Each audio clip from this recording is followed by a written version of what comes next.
del vino me lo encontré por casualidad. Yo no sabía que mis antepasados se dedicaban al negocio del vino. Yo simplemente pues abrí una caja de Pandora y me encontré un patrimonio pictórico, archivístico.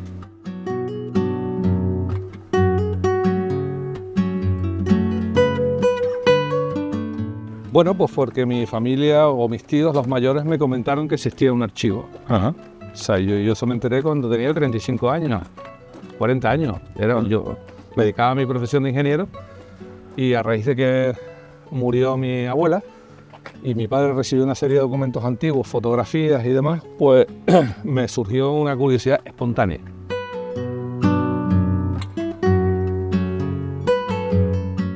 Yo cada semana, que él me contaba, yo iba escribiendo en un fichero de Word. Ajá.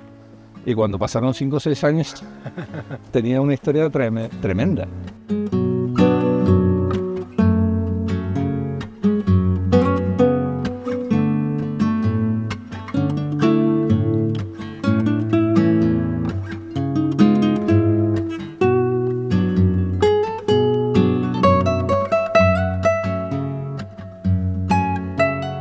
Esto es una sala de consulta de archivos. Aquí concretamente está Carlos Rodríguez, que es la persona que va ordenando los archivos que esta institución recibe. Cuando los reciben, lo primero que hacen es estabilizarlos, limpiarlos, quitarles. Exactamente. Y una vez están ya estables y no se siguen degradando por la humedad, tú piensas que muchos archivos vienen del norte de la isla. El norte de la isla es muy húmedo. Y aquí tienden a secarse rápidamente. Entonces ellos tienen que secarlo de una forma progresiva, quitarle los bichitos, siempre hay pequeños insectos, y una vez pasan por las manos de Carlos y otras personas, ellos lo van clasificando en esa primera clasificación, que esto es muy básica, porque todos los documentos se mantienen, pues como mismo vinieron, ¿no? Entonces, mira, por ejemplo, esto es un documento de un teniente de fragata de la Armada Real Española, donde el rey le otorga en el año de 1740. Entonces, esto es un documento que tiene que ser identificado uno a uno de una forma específica, porque seguramente el siguiente ya es otro documento que seguramente está relacionado con este, pero en una base de datos tendrá que estar identificado de forma unívoca. Entonces, ese trabajo es el gran trabajo. Wow.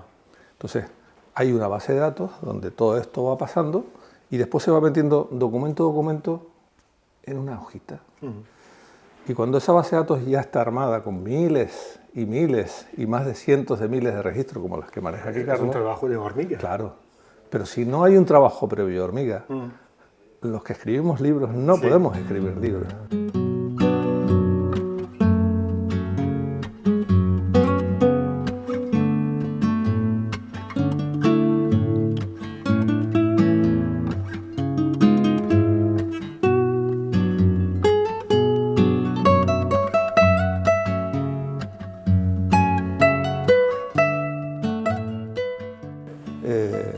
Matías de Galvez. ¿Qué tiene que ver Benjamin Franklin con tu familia?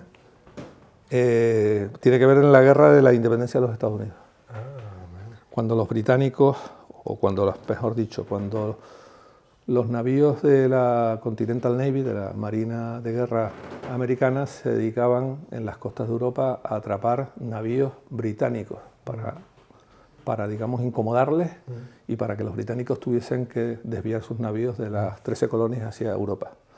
Entonces, en ese proceso de asaltos corsarios pagados por el gobierno americano, robaron varios barcos de Tenerife, entre ellos algunos nuestros. Entonces, esos barcos, cuando se capturaban, se llevaban a puertos americanos, se llevaron a Filadelfia, donde allí los cobraban. Entonces, una parte se le daba al corsario y otra parte se le daba al gobierno americano. Entonces, gracias a los contactos de las compañías nuestras en Filadelfia, nos avisaron de que nuestros barcos estaban allí.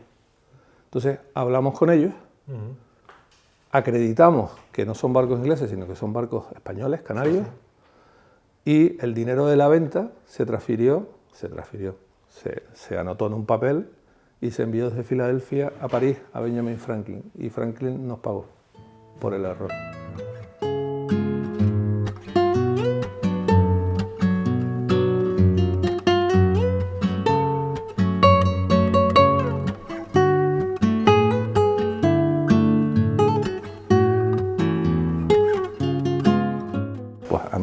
placer abrir una caja y no saber qué es lo que me voy a encontrar. Eso me pone en tensión. Ya, yo no sé si lo vas a grabar o no, pero a mí me encantaría saber qué hace aquí mi bisabuelo hablando con un capitán de fragata de la Real Armada Española que pasa por aquí. Entonces, esto, sí, claro. Lo normal es que lo hiciéramos con un guantes, pero bueno, no pasa nada. La letra, estos ya son documentos de imprenta. Aquí aquí está el sello, que sí se puede abrir. Y esto normalmente es papel que se importaba de Península, y años antes se importaba casi todo de Inglaterra, y este es el sello seguramente del capitán general de...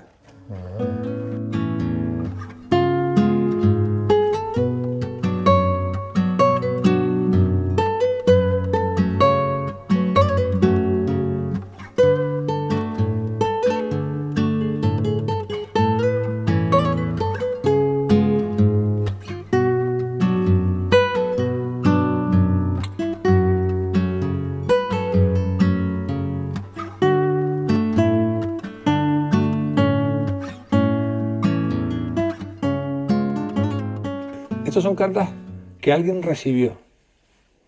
Entonces, en esta línea pueden venir cartas de La Gomera, del Hierro. Pueden venir de Sydney, de Calcuta, de Nueva York, o de Londres o de Cádiz. Eso no lo sabes. ¿Y cuáles son las más antiguas cartas? ¿Hasta cuándo has podido?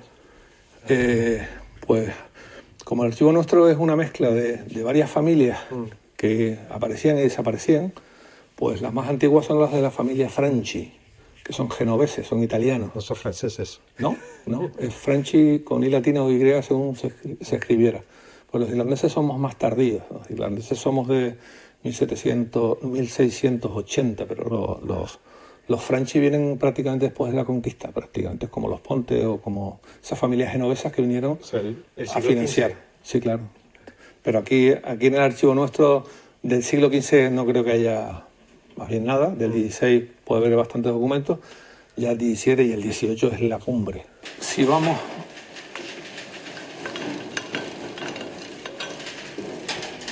aquí, bien.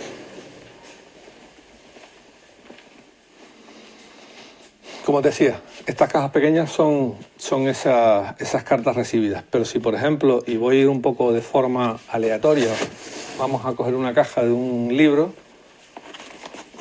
evidentemente es un libro, o sea, esto es como un trozo de madera, pesa mucho. ¿Es un registro o algo así? Esta es la parte, esto es por lo que hay que digitalizar los archivos, estar manejando esto es bastante complicado, ¿no? Wow. Entonces, venga, ¿qué dice ahí? Bueno, sería 1792. Sí. Jornal. Diario, sí. Diario. Sí. Hasta... Bueno, yo soy incapaz de darlo. Pero sí que es verdad que esto que ya también está digitalizado, ¿vale? Eso también es un trabajo de hormigas. Sí, esto lo hacen aquí en el archivo con un escáner cenital. Pero escribir todo esto también. Sí. Entonces ahora lo que uno tiene que... El que digamos se precie de entender esto tiene que saber quiénes son estos. Y saber quién es este. Y saber quién es son este. Son ventas, ¿no? Sí. Sí, cálculos. Riesgos a Cádiz. Estos son un aseguramiento que se ha hecho en una casa de Cádiz por un envío de judías que sale seguramente de Las Palmas, que es donde salían las judías, y que había que asegurar la mercancía. No eran tontos. Eran muy listos. Lo tenían todo bajo control. No tenían ordenador, pero no se les escapaba un céntimo. Entonces, esa es la primera conclusión que sacas cuando leas estos archivos. Y cualquier archivo. Súper preciso, ¿no? Exacto. Cologan Poland Cooper. Este es un agente comercial nuestro, formado por un miembro de la familia, un inglés y otro inglés, que están en Londres contratando vinos, seguramente en este año, en el 93, pues lo está haciendo un cargamento de harina para quien sea. Entonces, cuando tú vas peinando esto y estás estudiando esta época, tienes que leer entre líneas para saber qué pinta este aquí o qué es este aquí. Y más o menos los vas conociendo todos. Yo no digo que a todos los conozco, pero todos por lo menos sé a lo que se dedicaban. Entonces, este no es un libro que te dé mucha información, pero sí te da datos. Datos de que el barco vino tal día, que alguien te dice, mira, Franchi, este es el apellido italiano que te decía, ¿no? Mira, el bergantín, esta es la foto del muelle de este día, el 28 de febrero de 1793, ahí estaba el bergantín Rachel, el Garland, estos son para el gobierno británico. Sí, estos son navíos mercantes trabajando para la Royal Navy, ¿vale? Que son el Rachel, el Garland, el Ketty y el María, el Cándido, este no sé quién es, una corbeta, un queche, otro bergantín. Entonces te tienes que imaginar los barcos abajo, subiendo y bajando mercancía y reflejándola aquí. ¿Y el historiador, Carlos, tiene que leer todo esto y descifrar todo? No, esto me lo leo yo. ¿Tú has leído todo esto? Sí, no todos, casi todos prácticamente, pero en mi casa, pero eso es en la pantalla. De una vida. Oh, claro. Y no tengo gafas, tío. ¿Por qué? Porque cuando escribí el libro del Tenerife Wine, esto me lo tuve que leer. Porque la pregunta es, ¿qué pasó en este año? ¿Qué pasa en ese año? Entonces, lo primero que se tiene que saber es qué pasa en ese año. Ese año Francia e Inglaterra están en guerra. Y nosotros estamos a las puertas de la guerra. ¿Vale? Dentro de 3 años Nelson entra por Tenerife. Sí. Entonces, ¿qué estamos haciendo aquí? Aquí ahora mismo estamos con un contrato, pues lo sé porque lo he leído en las cartas, con un contrato suministrándole al gobierno británico vinos para sus bases navales en el Caribe y en Norteamérica. Sí.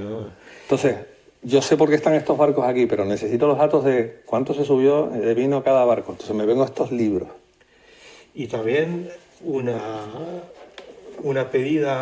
gran cantidad de vino puede también estar interpretada como una concentración, por ejemplo, de barcos en los Caraíbes porque necesitan vino para los soldados. Cuando te imagines una guerra entre el Imperio Británico, el Reino Unido y las 13 colonias, el tema de abastecimientos es crucial. O sea, las tropas británicas en Estados Unidos, y ya no solamente las tropas británicas dentro del continente, en las 13 colonias, que más o menos allí tienen su agricultura y se pueden suministrar. Pero ¿dónde tenía Inglaterra la mayor parte de sus tropas? ¿En Jamaica? En el Caribe. ¿En Halifax? Nueva Escocia. Y en las Bermudas y en todas las islas del Caribe. ¿Por qué estaban en el Caribe? Porque el Caribe le suministraba una de las mayores riquezas que tenía el Imperio Británico. El ron. El azúcar. El azúcar para hacer el ron. Sí. Y para importarla en Europa. Entonces, porque las fábricas estaban en el Reino Unido. La lucha por el Caribe entre las 3 potencias europeas, España, Francia e Inglaterra, en su origen siempre fue el control del azúcar. Si tú analizas en el siglo XVI y vamos a hacer un símil un poco bruto, pero la droga más apreciada que había en el mundo del siglo XVI era el azúcar. Europa no había podido consumir azúcar en las cantidades que después se pudo gracias a las islas caribeñas. Entonces el cultivo de la caña, que fue lo primero que tuvimos en Tenerife, fue porque cuando llegaron todos los europeos dijeron, aquí hay agua, aquí se cultiva, aquí se da, todo el mundo a plantar caña. ¿Por qué? Porque el azúcar se consume. Y después se plantó vino. Después pasamos a un derivado del azúcar. ¿Y cuál es un derivado del azúcar? El malvasía. Entonces, los ingleses dijeron, qué maravilloso. Aparte de que tiene azúcar, que nos mola porque tenemos un déficit azucarero terrible, y encima lo mezclan con vino. ¿No? Eso puede ser la bebida más bonita del mundo. Entonces, esa fusión entre los vinos y el azúcar, que seguramente en tiempos pasados los griegos, los romanos también tomarían vinos edulcorados. Pero en el siglo XVI, XVII, eso fue una locura en Europa, o sea, los vinos dulces. Y es verdad que se plantó viñedos en las Islas Canarias por culpa de la competencia que las Islas Canarias tenían con el Caribe. Sí, vamos a ver. Hay que situarse en épocas porque si no uno comete errores. Lo que está claro es que todos los vinos que llegaron a las islas de la Macaronesia, Madeira y las Islas Canarias son cepas que venían del Mediterráneo. Es decir, el Malvasía viene de Turquía, Lo más antiguo que se conoce de Malvasía suele ser en Turquía. Después avanzó, entró en Italia, entró en Francia, entró en el Levante español, en Cataluña. Pero cuando llegó al Atlántico y llegó a Madeira y a Canarias, arraigó en un suelo que es distinto, que es volcánico. Entonces, la Malvasía volcánica tiene un desarrollo completamente distinto al que pueden tener en la península. Entonces, y el de aquí, el canario, encima lo pusimos en manos de la gran potencia naval de la época, que era Inglaterra, y nos ayudaron a difundir los vinos de Malvasía, y la gente tiende a pensar que los Malvasías solo son de Canarias. No, son de un montón de sitios. Otra cosa es que los canarios se hayan hecho más famosos por los británicos. Estos libros normalmente, casi todos, los antiguos, venían de Londres. Londres fabricaba mucho papel. Y se traían los libros en blanco. Esta letra es de un escribano, no es del comerciante. ¿Vale? Comerciante se nota enseguida cuando escribo porque ves las cartas y notas una caligrafía distinta. Sin falta, sin nada. Sí, Es no, impresionante, ¿no? Este te lo tienes que imaginar sentado, 15 tipos en la casa comercial, pero mucha gente, unos escribiendo en un libro, otros en otro, él dictando, él o ellos, ¿no? Y vas viendo aquí que todo al final sume. Entonces, ¿qué aporta esto? Pues la vida comercial de Tenerife en el siglo XIX. Sí, en este caso es otra familia, esta es una familia inglesa, que son los Hamilton, que viven entre nosotros, yo tengo amigos que son Hamilton, y importaciones de carbón, buques carboneros, se importaba mucho carbón. Entonces, claro... ¿Para la calefacción? Claro. Entonces, cuando uno lee este libro y diciendo, no tengo ni idea, y te pones a imaginar, ¿y dónde están las carboneras en Santa Cruz? ¿Y cómo se distribuye ese negocio? ¿Y de dónde venían? ¿No? Venían de Bristol, venían de Londres, venían de tal. Entonces, te empiezan a enseñar cosas que ningún libro de historia te las puede explicar, salvo que te leas esto y tengas la curiosidad de ir apuntando lo que entraba y lo que salía. Entonces, la vida económica te explica tantas cosas. Entonces, a mí esto me parece maravilloso. Y saber que eres el primero que está haciendo así, porque es que nadie se toma la molestia de leerlo, pues primero me enfada, pero después disfruto.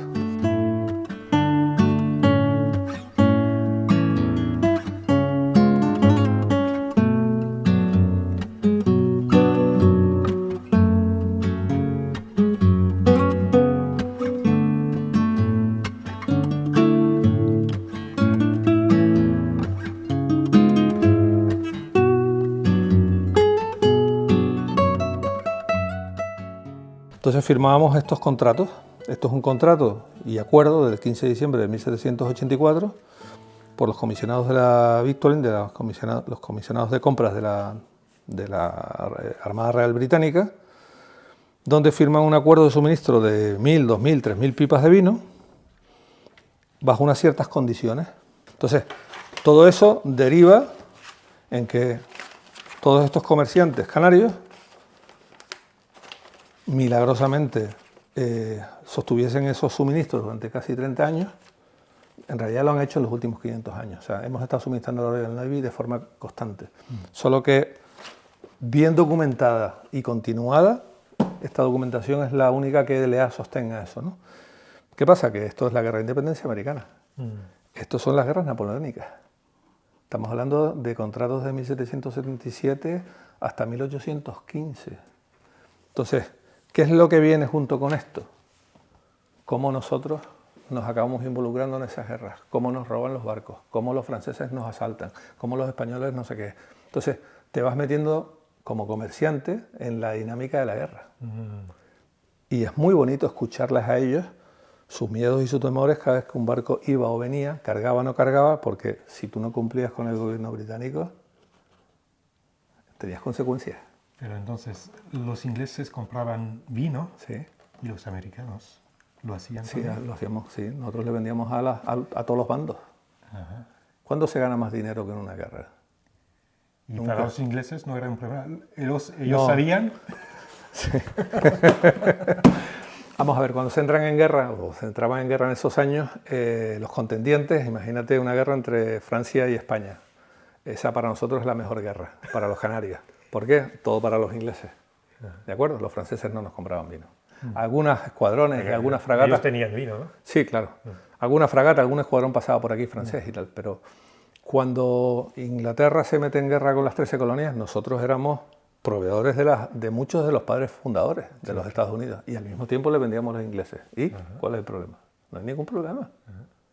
Son negocios. ¿Y cuál es? O sea, eso en la cabeza anglosajona no tiene ningún problema. Los mandos militares de aquí lo sabían, pero como hay que comer, hay que vender. ¿Y cuáles fueron los fundadores de los Estados Unidos que compraron vino a la familia Collogan? El que más de largo, Robert Morris y Thomas Willing, el financiero. De hecho, todos sus barcos que vinieron a Tenerife de los años 60, no solamente con nosotros, sino antes con la familia Franchi, él tenía 12 barcos y sus capitanes, todos esos pasaron directamente a formar parte de la Continental Navy. Él cogió toda su flota, la reconvirtió en navíos de guerra. O sea, para que veas tú cómo los empresarios se incorporan a la guerra, al servicio de su país. ¿Y Benjamin Franklin, Thomas Jefferson compraron vino a la familia? Sí, claro. ¿Algunas veces? Sí, sí. Todos los viajes a París a ver a Franklin son llevando vino, siempre. ¿Ves? Entonces, todo esto son documentos que yo me he ido encontrando despistados porque nunca están guardados en una caja y te van narrando pues una secuencia. Lo que pasa es que tienes que, bueno, cada año es por una razón. Mira, ya estamos en guerra con Inglaterra, año 96. Quedan muy pocos meses para que Nelson entre por aquí. Pero es que Nelson, que entró aquí en julio del 97, en septiembre le estábamos cargando vinos a la Royal Navy. No hay ningún problema. Bueno, claro que había algún problema, pero en el fondo no pasaba nada. ¿Y cuál era el Mira, este es un suministro de agua. de agua? ¿Por qué? Porque también, de hecho, ¿ves? Este es el Carryforce. Este es un barco que carga por este documento de agua, por este vino. Hay otras veces que cargaban carne. Esto era un problema.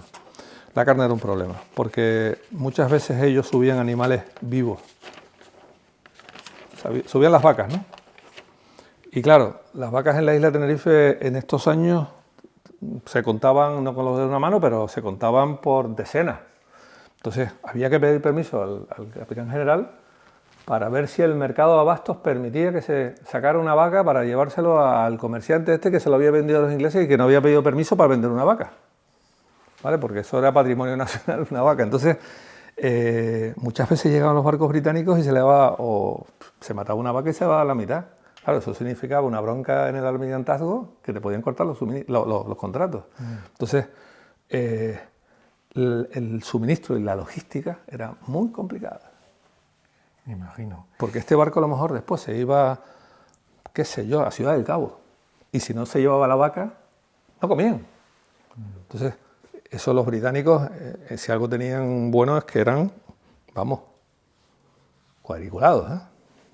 Muy duros además. ¿Y tienes un pedido de unos de los fundadores de los Estados Unidos de vino? Tendría que buscar la caja. Sí, hay uno de John Hancock muy bonito con firma de él, pero por asuntos, John Hancock era el gobernador de Boston, de Massachusetts.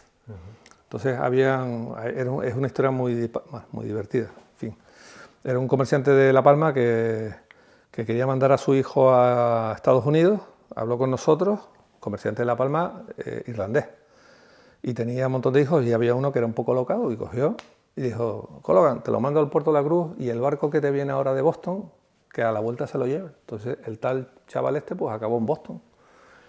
Y el chaval que era alocado en La Palma seguía siendo alocado en Boston, ¿no? Y se dedicó a meter cheques sin fondo y hasta que las autoridades ya lo cogieron medio preso. Y el gobernador de Massachusetts, John Hancock, tuvo que escribir aquí diciendo: estas facturas tienen que ser pagadas. Tenéis un pleito, los que han avalado a este chaval, que éramos nosotros, y su padre, tienen que pagar las deudas que ha dejado incrobables. Y lo gracioso fue que se pagaron. Se llenó un barco con vino, se mandó allí y con eso se pudo liquidar y sacar al chaval de allí.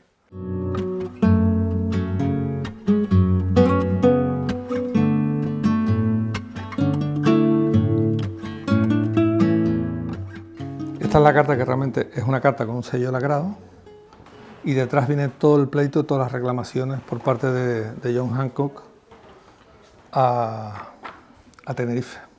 Esta carta está abajo, Sí. escondida. Bueno, yo no lo he encontrado todavía. Sí. Pero sí, sí está abajo. Entonces, además tiene la propia grapa de ese mismo año, ¿de acuerdo? No la hemos separado. Y él pedía vino. Y él lo que hacía era, le reclamaba por parte de los juzgados de Massachusetts de que el impago de este chico que había estado en Estados Unidos, hijo de un comerciante de La Palma, fuesen abonados. Entonces, relaciona y justifica cuáles son las deudas y se pide que sean resarcidas. Entonces, al final el padre de este chico pues tuvo que fletar un barco y pagarlo con vino porque el dinero en efectivo en aquella época no era lo habitual que ahora podemos pensar. Es decir, muchas veces se pagaba por intercambio.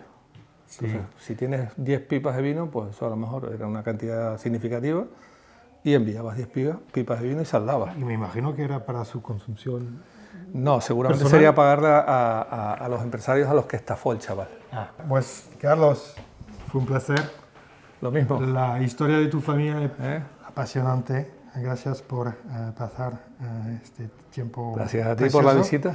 Tengo un regalito para ti. ¿Ah, sí? Sí, yo vengo de Burdeos, entonces te traigo una pequeña botella de vino.